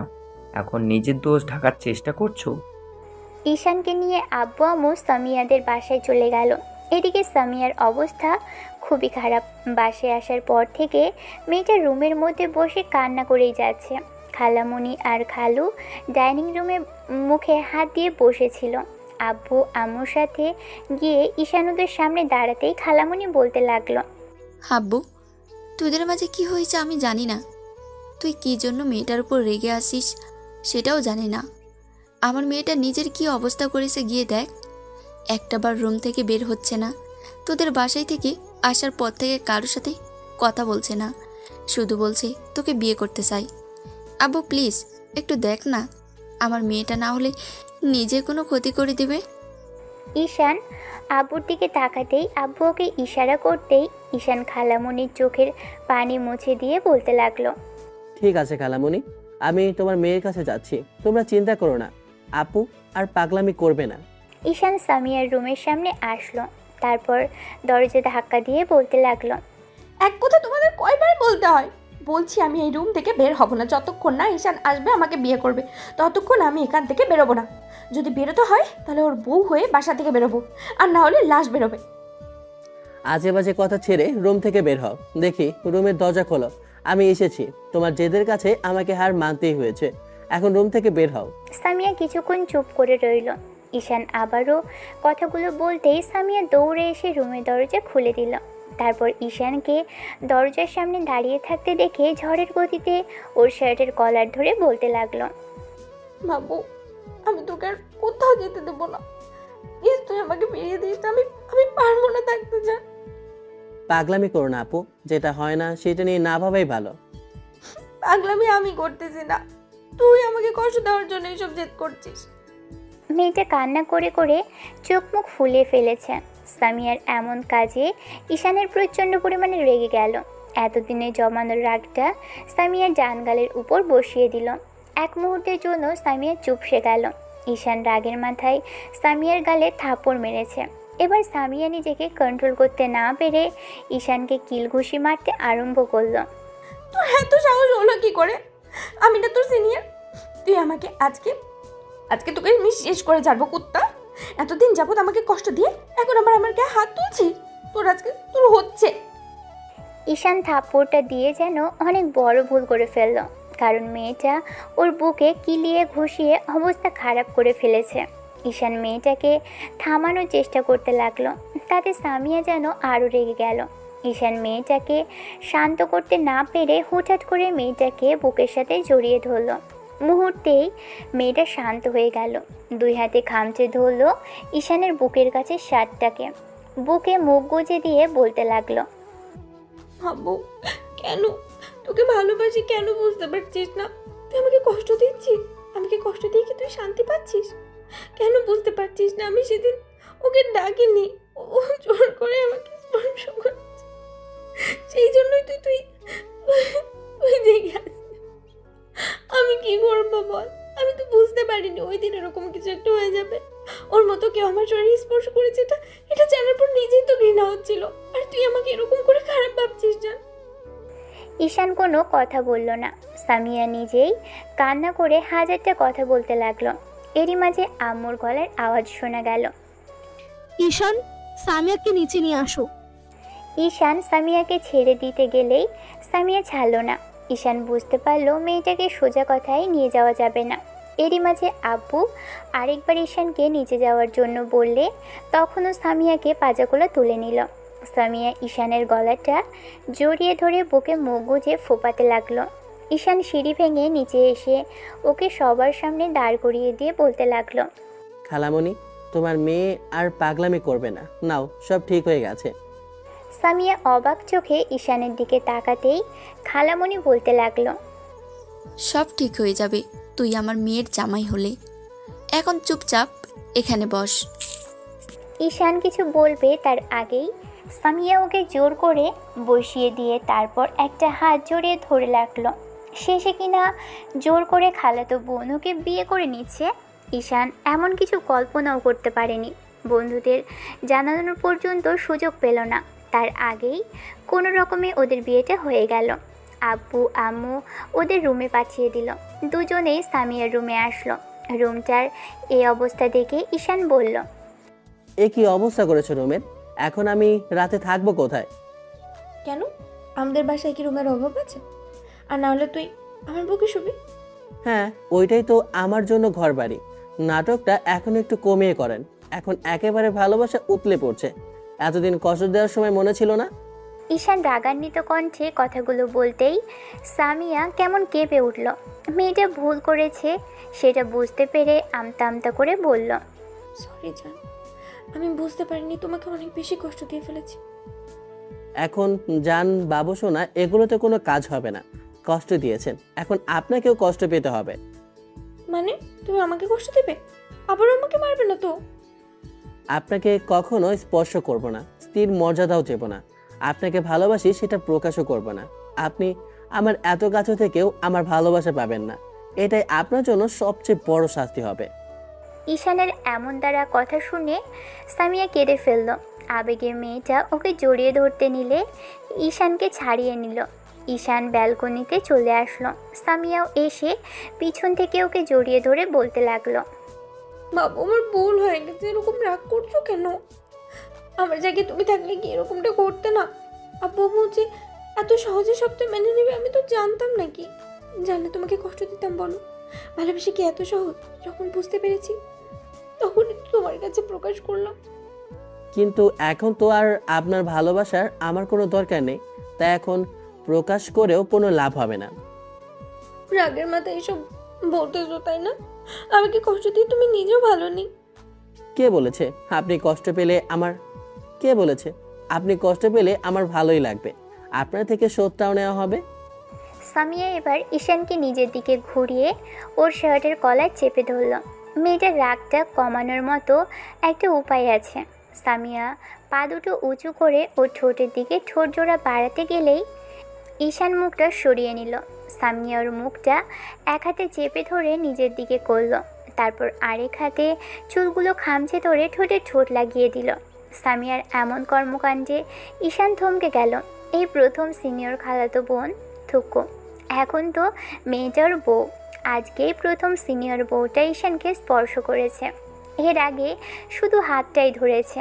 ঈশানের শরীরটা কেমন যেন অসাড় হয়ে আসছিল, হাতগুলো কাঁপছিল, ভিতরে অজানা এক শিহরণ বয়ে যাচ্ছিল। ঈশান শক্ত পাথরের মতো দাঁড়িয়ে রইল সেখানেই। সামিয়া বিষয়টা বুঝতে পেরে ঈশানের হাত দুটো নিয়ে নিজের কোমরে রাখল। ঈশান আর নিজেকে সামলে রাখতে পারল না। সামিয়াকে দুই হাতে কোমর জড়িয়ে ধরে নিজের সাথে মিশিয়ে নিল। 15 মিনিট যাবৎ দুজন দুজনের ঠোঁটের স্বাদ নিয়ে তারপর ছেড়ে দিল। সামিয়া লজ্জা পেয়ে ঈশানের বুকে মুখ লুকালো। মেয়েটার তপ্ত শ্বাস ঈশানের বুকে পড়তেই ওকে ভিতর থেকে এলোমেলো করে দিচ্ছে। সামিয়া এরই মাঝে ঈশানের বুকে কয়েকটা কিস করে ফেলেছে। ঈশান ওর মাথাটা বুকের সাথে চেপে ধরে চুলের ভাঁজে একটা চুমু দিতেই সামিয়া বলল, এবার রাগ কমেছে আমার বাবু? না, এত সহজে কমবে না। আমার তো অন্য কিছু চাই। মানে? স্বামী স্ত্রীর মাঝে কি হয় আপনি সেটা জানেন না মনে হয়। আমার তো তেমন কিছু চাই না। সামিয়া লজ্জায় লাল হয়ে গেল। মেয়েটা কিছু বলতেও পারল না। ছেলেটা নিজেই স্ত্রীকে কাছে চাই, এমন আবদার ও কী করে ফেলবে? ঈশান সামিয়ার উত্তর না পেয়ে নীরবতার সম্মতির লক্ষণ ভেবে সামিয়ার কানে ফিসফিস করে বলল, আমি কি তাহলে অতটা হ্যাঁ ধরে নিব বউ? আমি মুখে বলতে পারবো, তুমি বুঝো। ঈশানের মেয়েটাকে ছাড়তে ইচ্ছে করছিল না, তাই ওকে বুকের সাথে জড়িয়ে ধরে রাখলো। তখন সামিয়া বলতে লাগলো, বাবু তোমার না অন্য কিছু চাই? তাহলে চুপ করে আছো যে? রাত তো হতে দাও, সবাই হা করে তাকিয়ে আছে। লাইটটা অফ করি, তারপর না হয় বোঝাবো আমার কি চাই। মেয়েটা ঈশানকে অমন করেই জড়িয়ে ধরে রাখলো। এই যে ওর একান্ত ব্যক্তিগত পুরুষ, যাকে ছাড়া সামিয়ার পক্ষে থাকা সম্ভব ছিল না। তাই ভালোবেসে বুঝতে পেরেই সেটা প্রকাশ করে ফেলল। ভালোবাসাগুলো ভালো থাকুক। দেখা হচ্ছে পরবর্তী অন্য কোনো গল্পে। ততদিন সবাই সুস্থ থাকবেন, ভালো থাকবেন আর আমাদের সাথেই থাকবেন। ধন্যবাদ। আল্লাহ হাফেজ।